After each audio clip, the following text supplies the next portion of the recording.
झारखंड की 2 राज्यसभा सीटों पर होने वाले सियासी घमासान के बीच राजधानी रांची में राजनीतिक सरगर्मियां अपने चरम पर पहुंच गई हैं। इस चुनावी नैया को पार लगाने के लिए कांग्रेस के एक हाई प्रोफाइल प्रतिनिधिमंडल ने आज मुख्यमंत्री आवास पहुंचकर सीएम हेमंत सोरेन से मुलाकात की। इस दौरान एक विशेष रणनीति पर चर्चा हुई, मगर ये रणनीति है क्या? राज्यसभा चुनाव के ठीक पहले हुई इस मुलाकात के क्या मायने हैं?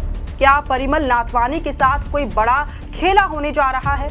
बैठक में विधायकों को क्या आदेश दिए गए हैं? ये सब जानेंगे आज के इस रिपोर्ट में। सबसे पहले जोहार, नमस्कार, मैं हूं अंशु और आप देखना शुरू कर चुके हैं द फोर्थ पिलर। मुख्यमंत्री हेमंत सोरेन के साथ सीएम आवास में हुई आज कांग्रेस की बैठक की अगुवाई राज्यसभा सांसद और झारखंड के लिए कांग्रेस के विशेष पर्यवेक्षक नासिर हुसैन कर रहे थे। बैठक में कांग्रेस प्रभारी के राजू, प्रदेश अध्यक्ष केशव महतो कमलेश, विधायक दल के नेता प्रदीप यादव, अजय शर्मा और खुद कांग्रेस के राज्यसभा उम्मीदवार प्रणव झा भी मौजूद रहे।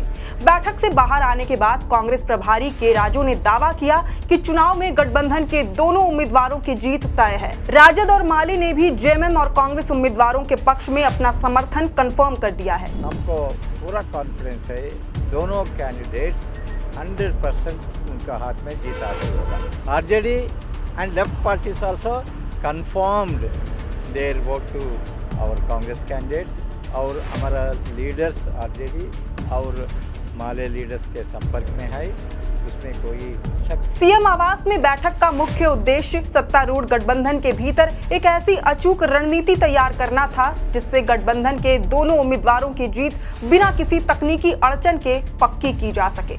सूत्रों से मिली जानकारी के मुताबिक मुख्यमंत्री हेमंत सोरेन और कांग्रेस नेतृत्व के बीच हुई इस विशेष चर्चा में सहमति बनी है कि अगले 2 दिनों के भीतर मुख्यमंत्री आवास में सत्तारूढ़ गठबंधन के सभी 56 विधायकों की एक संयुक्त बैठक बुलाई जाएगी, जिसमें चुनाव को लेकर अंतिम रूपरेखा तय होगी। इस पूरे चुनाव का गणित बेहद पेचीदा है, क्योंकि झारखंड विधानसभा के मौजूदा समीकरणों के हिसाब से राज्यसभा की एक सीट पर सीधे जीत दर्ज करने के लिए किसी भी उम्मीदवार को प्रथम वरीयता के कम से कम 28 वोटों की आवश्यकता है। सत्तारूढ़ दल झारखंड मुक्ति मोर्चा के पास अपने 34 विधायक है, जिसका सीधा मतलब ये है कि जेएमएम के अपने उम्मीदवार बैजनाथ राम की जीत बिल्कुल तय है। जेएमएम प्रत्याशी की सुरक्षित जीत के बाद भी जेएमएम के पास 6 अतिरिक्त विधायकों के वोट बच जाते हैं। दूसरी तरफ कांग्रेस के पाले में अपने महज 16 विधायक हैं, यानी कांग्रेस उम्मीदवार प्रणव झा को संसद की उच्च सदन तक पहुंचने के लिए अभी भी 12 और वोटों की जरूरत है। अगर गठबंधन के सहयोगी दलों जैसे राष्ट्रीय जनता दल के 4 और भाकपा माले के 2 विधायकों को जोड़ भी लिया जाए तो ये आंकड़ा सिर्फ 22 तक ही पहुंच पाता है। ऐसी स्थिति में कांग्रेस की नैया पार लगाने के लिए जेएमएम के वे 6 सरप्लस वोट सबसे ज्यादा निर्णायक हो जाते हैं। कांग्रेस नेतृत्व इस बात को बखूबी समझ रहा है कि जीत और हार के बीच का फासला जेएमएम के इन्हीं 6 विधायकों के हाथों में है। यही वजह है कि मुख्यमंत्री आवास में हुई बैठक के दौरान कांग्रेस ने मांग रखी कि इस बात पर पहले से आम सहमति बना ली जाए कि जेएमएम के वे 6 खास विधायक कौन होंगे जो कांग्रेस प्रत्याशी के पक्ष में अपनी प्रथम या द्वितीय वरीयता का मतदान करेंगे। राज्यसभा चुनाव तकनीकी रूप से बेहद जटिल होता है। इस चुनाव में प्रथम वरीयता और द्वितीय वरीयता के वोटों का गणित अच्छे भले राजनीतिक पंडितों को उलझा देता है। एक भी वोट का गलत जगह पड़ना या बैलेट पेपर पर मामूली सी चूक पूरे खेल को पलट सकती है। इसी तकनीकी उलझन और किसी भी संभावित क्रॉस वोटिंग या मानवीय भूल से बचने के लिए गठबंधन ने अगले 2 दिनों के दौरान विधायकों के लिए एक विशेष मॉक पोल यानी डमी वोटिंग आयोजित करने का फैसला किया है। आगामी 16 और 17 जून को सीएम आवास में महागठबंधन के सभी 56 विधायक मौजूद रहेंगे। इस दौरान उन्हें सिखाया जाएगा कि उन्हें वरीयता के क्रम के अनुसार वोट कैसे डालना है, ताकि कोई भी वोट अवैध घोषित न हो सके। सूत्रों से मिली जानकारी के मुताबिक सत्तारूढ़ गठबंधन के विधायकों को सख्त निर्देश दिया गया है कि राज्यसभा चुनाव से पहले वह राजधानी रांची में ही रहेंगे। इसका सीधा मतलब ये है कि 18 जून से पहले वे अपने विधानसभा क्षेत्र भी नहीं जा सकते। सभी 56 विधायकों का ठिकाना रांची ही होगा। दरअसल कांग्रेस इस चुनाव में किसी भी तरह का जोखिम नहीं लेना चाहती, क्योंकि झारखंड के सियासी इतिहास में राज्यसभा चुनावों के दौरान पहले भी कई बड़े उलटफेर हो चुके हैं।